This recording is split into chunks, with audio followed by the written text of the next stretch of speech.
आप देखें तो वाल्मीकि नगर, नरकटियागंज, चनपटिया, बेतिया, सुगौली, ये सब ठीक आ रहा है। इसमें जो आप देखेंगे पिपरा की जो सीट जैसे अभी दिख रही है ग्रीन कलर सीपीआईएम वाली, यहाँ पर जो एनडीए का कोर वोट, जैसे उसमें फॉरवर्ड वोट में जैसे ठाकुर वोट की बात करें, बताया जा रहा है कि उन लोगों ने सीपीआईएम को दिया है एनडीए कैंडिडेट को देने के बावजूद के बजाय। तो उससे समझ में आ रहा है कि शायद वहाँ पर वो मुसीबत हो रही होगी।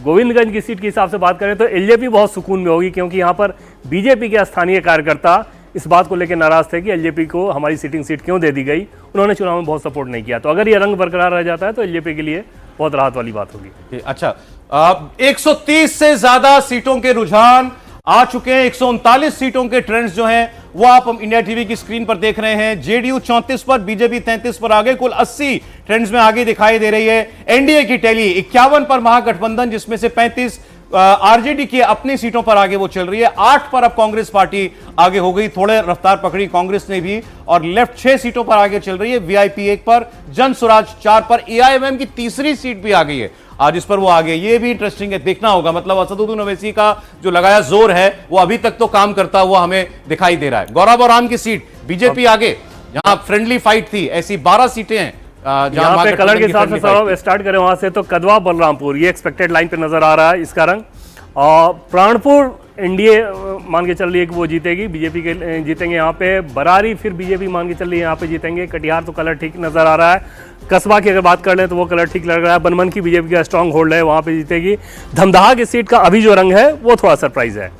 धमदाहा वाले ये महागठबंधन मजबूत है यहाँ पर, यहाँ पे। हाँ, कटिहार की जो सीटें हैं ना, वहाँ पे जबरदस्त वोटिंग हुई थी। मेरे हिसाब से सारी सीटों पे 70% से ज्यादा वोटिंग। हाँ, तो उसमें इस बार क्या हुआ था कि मुस्लिम वोट तो हमेशा से ही उसमें पोलराइज रहता है, हिंदुओं में काउंटर पोलराइजेशन बहुत ज्यादा हुआ है।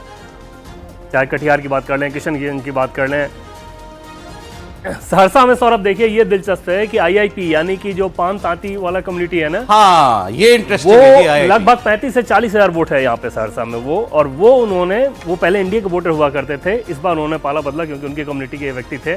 और बीजेपी के भीतर ये बात हो रही थी कि उनको भी रख लेना चाहिए था अपने गठबंधन में। ट्रायंगुलर फाइट वाली बहुत क्लोज ट्रायंगुलर फाइट होगी, क्योंकि जनसुराज के बहुत ही मजबूत उम्मीदवार हैं। किशोर कुमार मुन्ना 2 बार के एमएलए हैं, वो लड़ रहे हैं। और वो झा है, आलोक रंजन झा, वो बीजेपी से। हालांकि बीजेपी ने मेहनत बहुत किया, लेकिन वो 35-40 हजार वोट वाली वो समस्या नजर आ रही थी।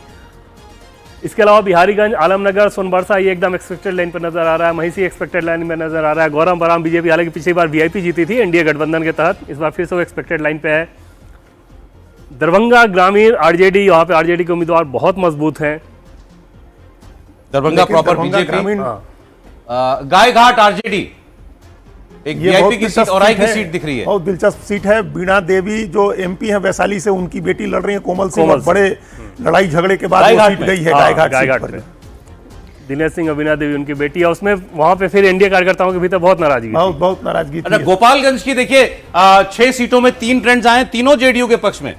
कुचायकोट, भोरे, हथुआ सीट जेडीयू आगे चल रही है यहाँ से। और यहाँ पे ये दिख रहा है कि कुशवाहा वोटर ने एकदम से एनडीए के पक्ष में वोट किया है, क्योंकि पिछली बार उसमें थोड़ा बिखराव हो रहा था। हालांकि 4 सीट तब भी एनडीए जीता था, 2 महागठबंधन जीता था। इस बार ऐसा लग रहा है कि वहां पे वो लोग उसको देखिए। सिवान में आप कह रहे थे कि सीपीआईएमएल का भी असर है, तो एक सीट पर जीरा दो की सीट पर सीपीआईएमएल वो एक्सपेक्टेड लाइन पे रहेगा।